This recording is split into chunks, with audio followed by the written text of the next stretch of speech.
Hello everybody, I'm just going to jump straight into this. So this video is really just about some tips for how to basically break the game and get a virtual easy mode in Nioh 3.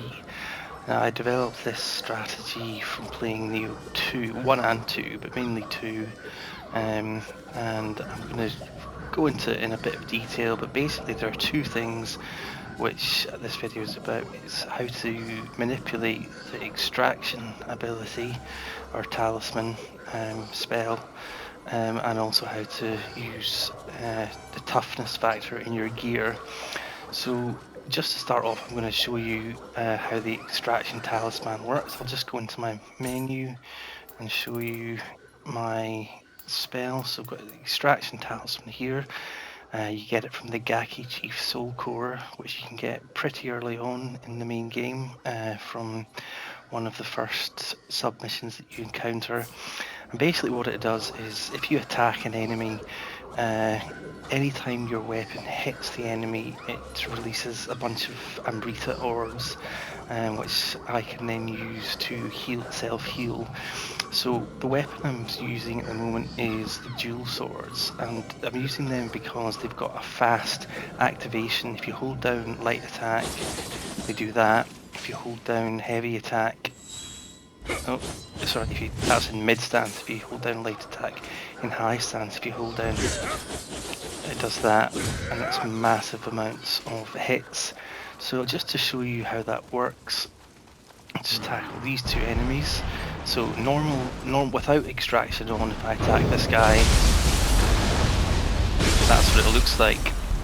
But if I now put extraction on, you'll notice that when I hit this guy, lots of orbs come in and it heals me straight away. Now the spell doesn't give you the healing element without doing something else first, which I'll now spend a fair bit of time telling you how I do it. Let's see if I can just de-aggro these enemies. No, I can't. Just kill them. But as you can see, I can basically I don't care what they do to me. I'm just healing. Don't have to use my elixirs. I can ignore all that they do and just keep attacking them. Apart from a grab attack.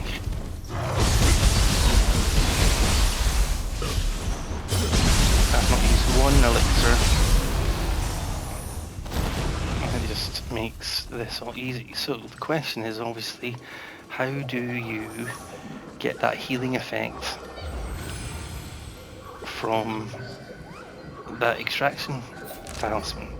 So to do that, I'm going to show you exactly how you do it.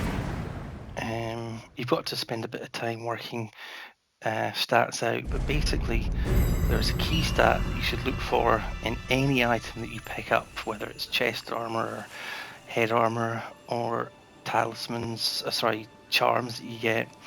Basically, let's just go into, so if you look at my prayer beads, both of them in fact, they have this stat called life recovery on Amrita absorption. Number 4 for that one, number 4 for that one. If you go to my helmet, if you go to my chest piece, life recovery and Amrita absorption 6. Gauntlets, nothing on my gauntlets. 3 on my waist guard and 3 on my greaves. But the first way you can do it, because to get those stats on gear, on random luck, can be quite difficult. Just to find those items. You will find them, like I found those prayer beads for example, but the first way you can do it is once you get into the second era, the high-end era, you unlock the tea house in the Eternal Rift, and if you go to the tea house and you talk to this guy, you must have some great stories to tell. And let's wait for this to update. You go down to, I think it's transfer. You can join a clan. Now if you join like I did, and I recommend you do too, the Toyotomi clan, you automatically, now it says 13 there for life recovery and Amrita absorption, I'll tell you how I got to that in a minute, but it starts off at 6, which isn't a huge amount.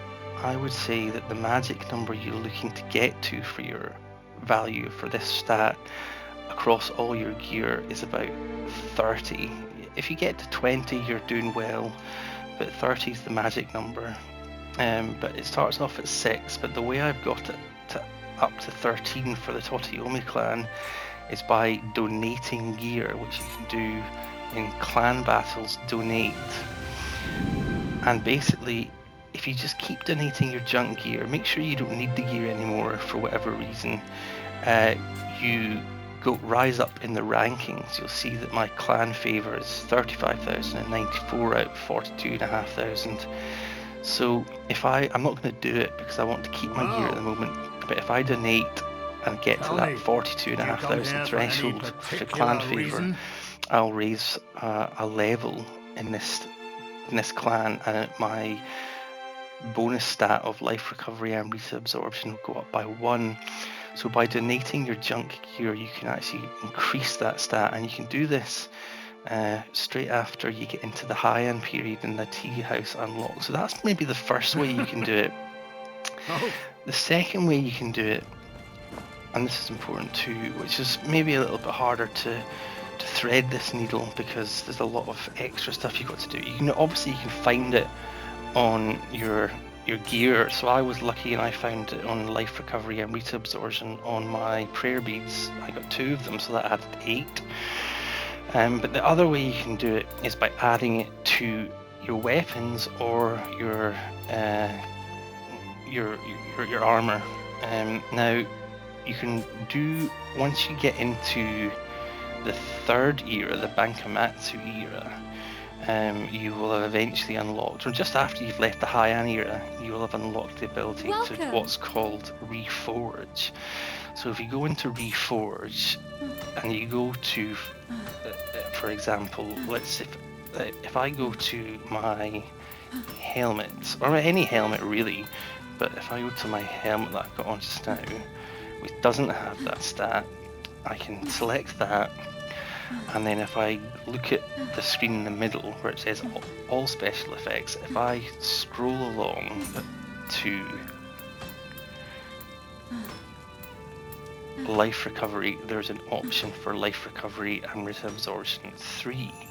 Now, I can't roll this onto my helmet at the moment because I'm missing, if you look at the right hand side of the screen, material essence life recovery. I need a particular piece of, I've got everything else, but I don't have material essence life recovery. So how do you get that? Well, what you do is you go to disassemble, and if you disassemble something that has life recovery, whether it's reta absorption or in this example here,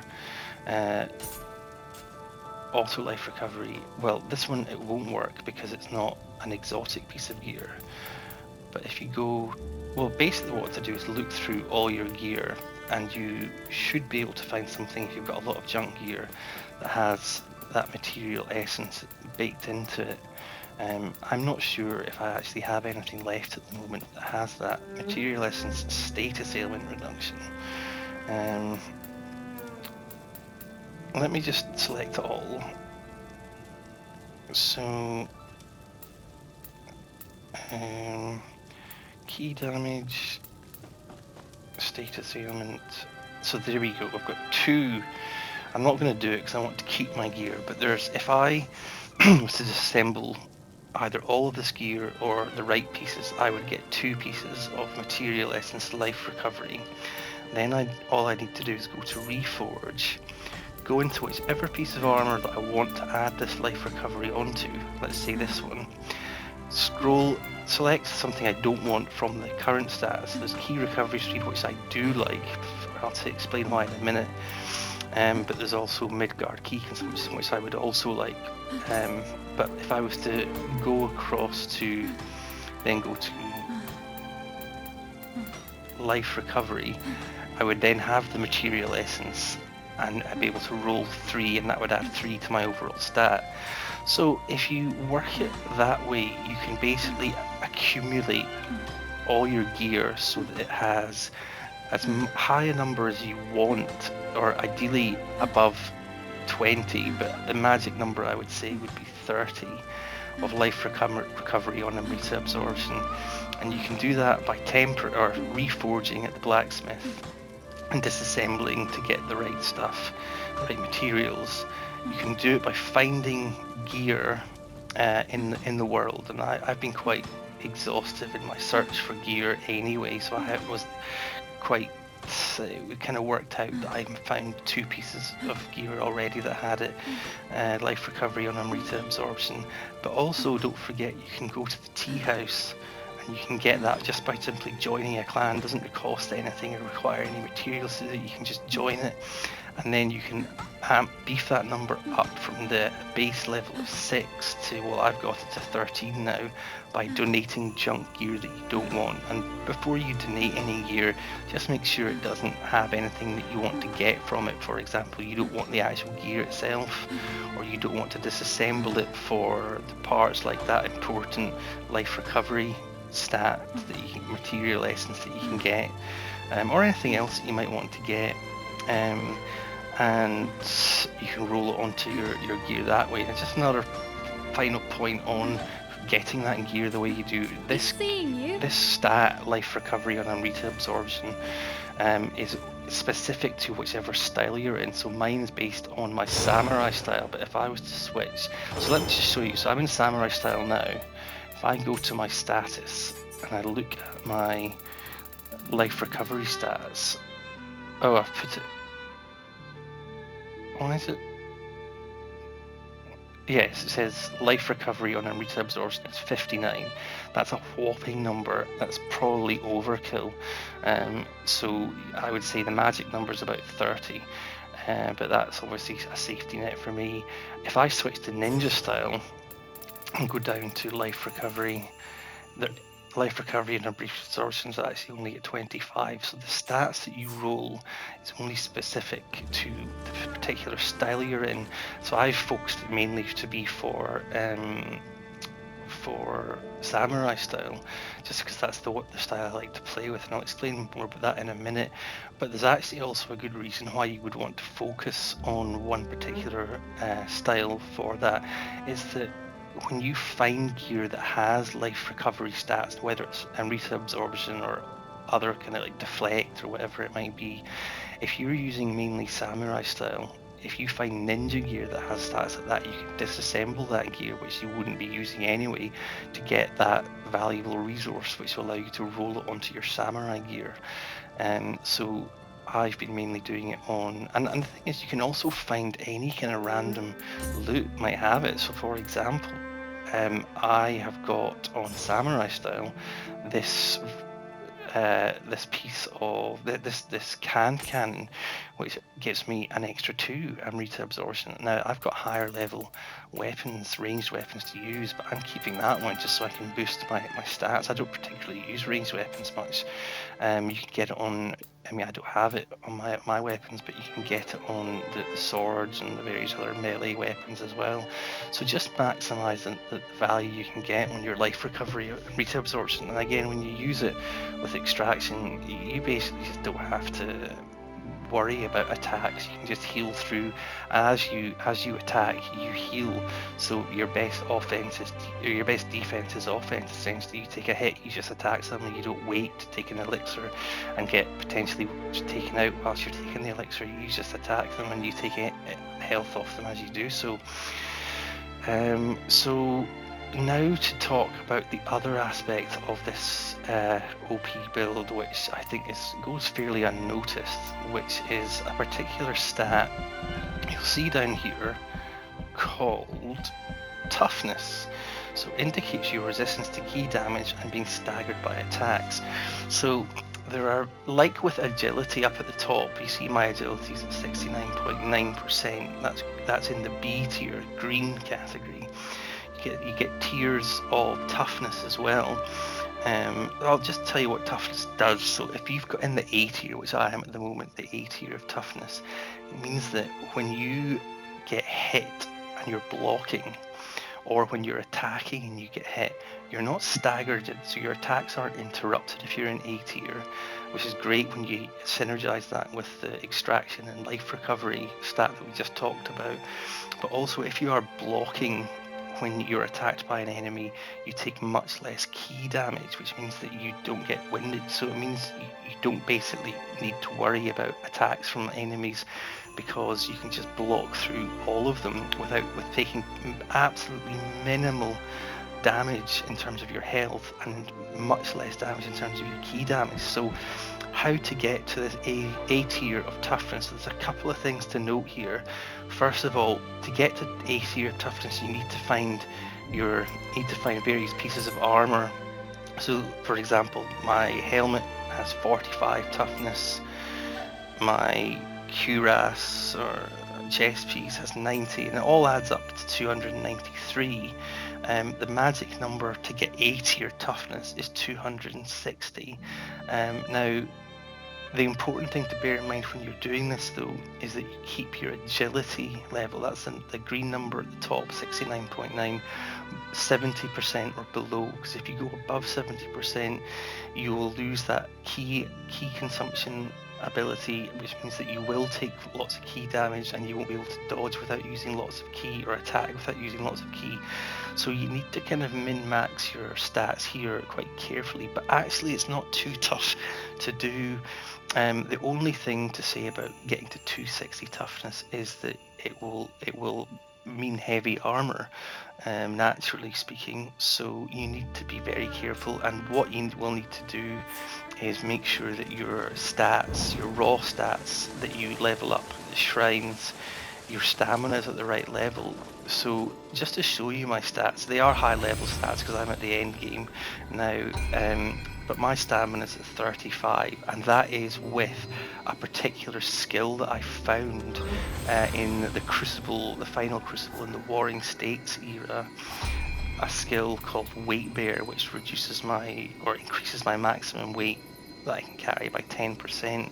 If I take that off, I have to add my stamina up to about 20, but by about 20. But the thing is, you can still get to that 260 toughness if you just kind of carefully min-max your stats, making sure that your agility is at that 70 or below green threshold, B tier threshold.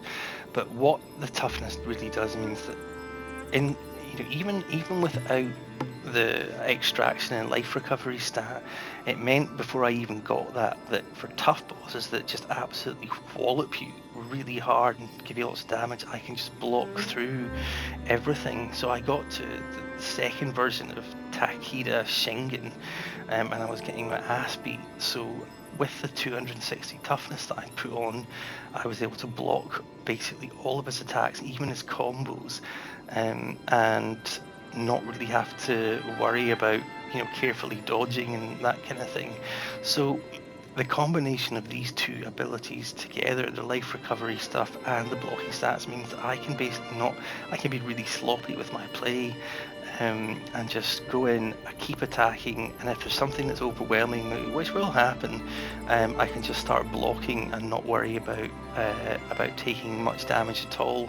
I mean, there will be at the end of a combo you might get winded and then you're vulnerable, but I've not really had that experience. I've managed to block through everything. So it might sound like it's all too good to be true. So what I'm going to do is showcase all of this put together by one of the battle scroll missions. You may remember that terrible battle scroll that you uncover, the Takeda's 4 Heavenly Kings. There are 5 bosses that you fight. 3 of them are quite tough bosses from the first era. But I'm just going to show you just how easy these stats make, both in terms of the life recovery stuff, how I can just slice through everything without worrying about their attacks, but I'll also show you just how effective the toughness is in terms of just blocking everything as well. I'm just letting this mission load up. Also, just whilst we're here, so this submission has 2 human bosses to start off with.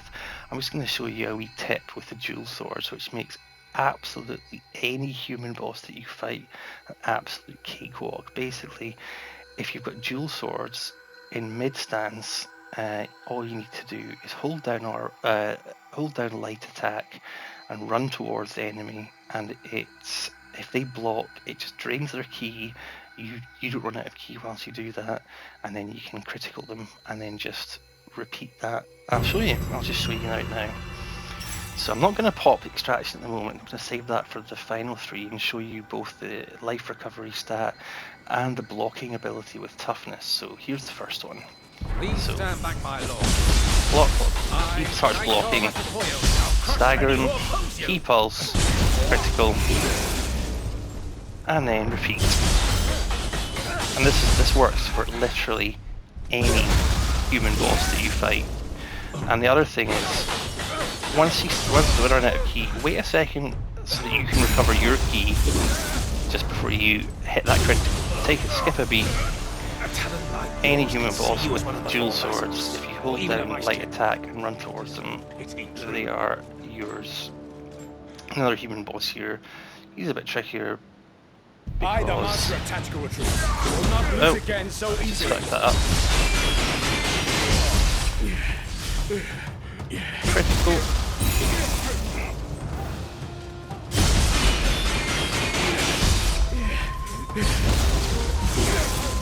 Sometimes I actually add in a water sword after that, but this guy actually jumps away from you when you do that.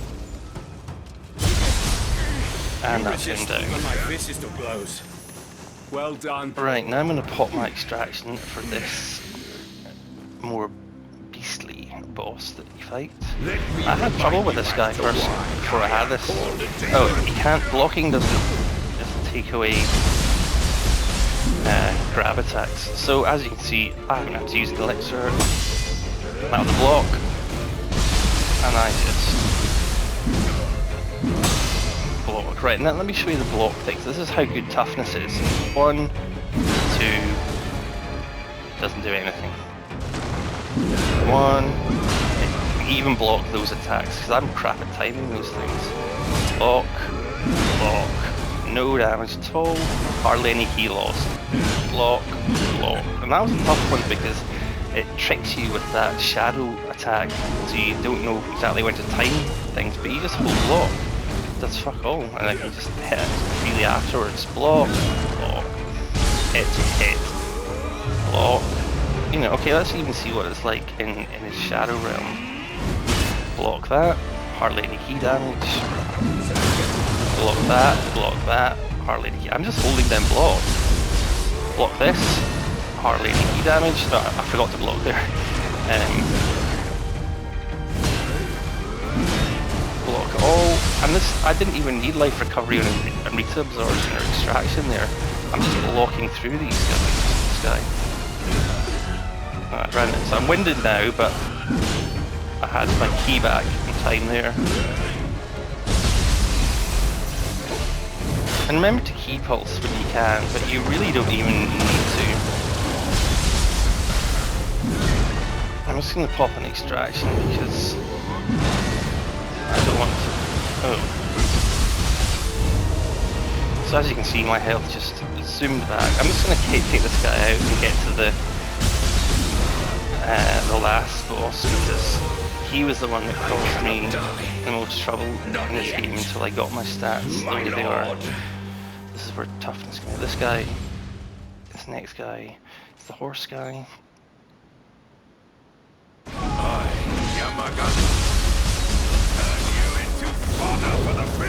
Block. Block. Block.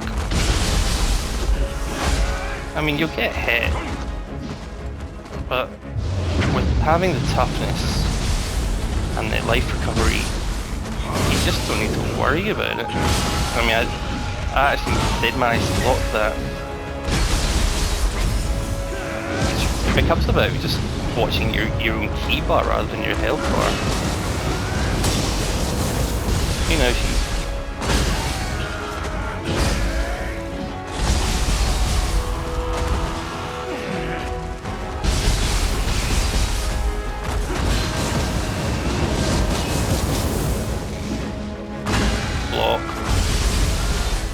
block absolutely everything with toughness at that level. I took my finger off block there, but you get the idea. I mean, sometimes you get overwhelmed by it. There's a tough boss that you fight in towards the halfway mark of the game. I got overwhelmed a little bit. I just blocked everything until I had a safe point to attack. This boss caused me a lot of trouble until I got my toughness up. So I'm just gonna block. You can't block grab attacks, and actually for most enemies, grab attacks you just dodge into them. But watch this. He's gonna do a combo now, and I hardly lost any ki, and I can just attack him freely. Block that, and in between my blocks, I'm taking my finger off the block button to recover my ki faster. Dodge into this, and boom. There's very few situations where dodging into the enemy doesn't work for a grab attack. That's the only time you really need to be mindful. And watch this, right? He'll do all sorts of attacks here, and I'll be able to block through all of them and lose hardly any ki. This one too. I think I lost a little bit of health there, but not very much. Big combo. Now see, if I didn't have 260 toughness, I would have been winded after the second or third attack, and he would have just annihilated me. But with 260 toughness, I can just keep blocking until he's finished, and then just go boom, you're dead. Well, not dead, but you know, he's a bit winded that time. I better actually use my extraction, because I'm running out of health. It does run out of extraction after a while, but you get 5 of them. And that's basically it. So, and that's him tired out, and I still had enough ki to attack him afterwards. So as you can see, even without the extraction and life recovery thing, with toughness at 260, you can block through even the biggest enemies attacking you on multi-chain combos. But with the life extraction thing as well, or extraction with life recovery on a Rita absorption, you don't. I mean, I didn't have to use an elixir there. I just used that. And to be fair, I am quite a high level, you know. But this, I was able to do this mission at like half the level I'm at now with those abilities because they're so powerful. And just as a wee side note, this mission in the mid game is a really good farm to get Amrita, because you get a lot of Amrita for taking down the bosses. Even if you don't beat the mission, you get the Amrita, so you can just keep fighting as far as you get, and then once you decide you want to leave and continue on with the game, you just go to system and no, there's a place you can go to in the menu. I can't remember where it is, but basically you can come out of the mission and return from mission. Well, I can't do it here because I've completed the mission, but you can return from the mission, keep the Amrita, and you've got all that Amrita for use. So it's a great farm. This is the mid mission. So that's just my wee video. I hope you found that useful. Two or three caveats to make about it all. You do have to work out. You've got to spend a fair bit of time finding to get that life recovery up. You've got to get it up to about 20 or 30, I would say. 30 is the magic number, I would say. It might take you a bit of time to find items or to reforge things and disassemble things and donate gear and all that stuff, but it's well worth it. The other thing I would say is that it's not completely infallible. There are bosses you'll come across that it will still be a challenge, but if you just bear with it, learn, you know, it takes a massive spike out of the difficulty of this game. So I hope you've got something from that, and I'm going to leave it there. Thank you.